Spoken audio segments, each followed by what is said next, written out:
Friends, आजकल हमारे legal और पर्सनल सारे रिकॉर्ड्स ऐसी जगह स्टोर है जहां उसे कोई भी मैनिपुलेट कर सकता है। लेकिन सोचिए कि कोई ऐसा तरीका हो जहां हम अपने ऐसे इंफॉर्मेशन को किसी ऐसी जगह स्टोर कर सके जहां उसे कोई चेंज ना कर सके और वो इंफॉर्मेशन सबके साथ शेयर्ड हो। तो ऐसा ही सोल्यूशन है ब्लॉकचेन टेक्नोलॉजी। तो आइए जानते हैं ब्लॉकचेन टेक्नोलॉजी क्या है। जैसे स्कूल में, हॉस्पिटल में, बैंक में या नॉर्मल शॉप में लेन देन और इम्पोर्टेंट इंफॉर्मेशन को पेपर पर या बही खाते में रिकॉर्ड करके रखा जाता है। ब्लॉकचेन भी ऐसा ही इंफॉर्मेशन को रिकॉर्ड रखने का डिजिटल बही खाता या लेजर है और इसके हर एक सिंगल रिकॉर्ड को ब्लॉक बोला जाता है। और जब एक ब्लॉक पूरी तरह से भर जाता है तो नया ब्लॉक बनता है और ये ब्लॉक्स आपस में जुड़े होते हैं जिससे ब्लॉक्स की चेन बन जाती है, इसलिए इसे ब्लॉकचेन कहा जाता है। आइए अब जानते हैं ब्लॉक्स के अंदर क्या होता है। प्रत्येक ब्लॉक के अंदर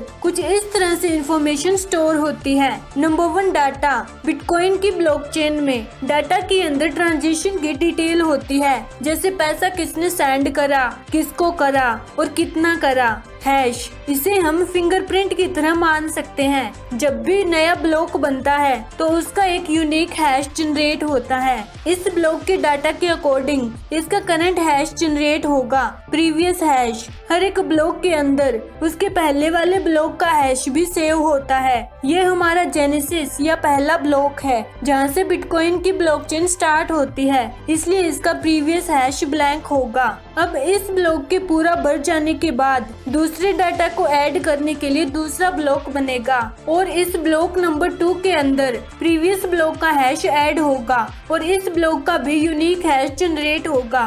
और जब यह ब्लॉक भी फिल हो जाएगा तो थर्ड ब्लॉक बनेगा और इसमें भी प्रीवियस हैश में सेकंड ब्लॉक का हैश आ जाएगा और इसका भी यूनिक हैश जनरेट होगा। और इसी तरह से नए ब्लॉक्स बनते जाते हैं और हर एक ब्लॉक प्रीवियस हैश के थ्रू पहले वाले ब्लॉक के साथ कनेक्ट होते रहते हैं और ब्लॉक्स की ये चेन बनती जाती है। How bitcoin is secure. Blockchain के हर एक ब्लॉक को सिक्योर रखने का काम उसका यूनिक हैश करता है, क्योंकि प्रत्येक ब्लॉक हैश के थ्रू पहले के सभी ब्लॉक से जुड़ा होता है। इसलिए अगर कोई गलत इरादे से ब्लॉक्स के डाटा को चेंज करने की कोशिश करता है तो ऑटोमेटिकली उस ब्लॉक का करंट हैश चेंज हो जाएगा और उसके चेंज होते ही वह आगे के ब्लॉक से मैच नहीं होगा और वह इनवैलिड हो जाएगा। इसीलिए ब्लॉकचेन को कोई हैक नहीं कर सकता और यही फीचर ब्लॉकचेन टेक्नोलॉजी को सिक्योर बनाता है। How blockchain is decentralise. Blockchain को चलाने के लिए कंप्यूटिंग पावर की जरूरत होती है। ये कंप्यूटिंग पावर माइनर्स देते हैं जो कि इसके लिए जीपीयू, ग्राफिक कार्ड जैसे हैवी सिस्टम का यूज करते हैं।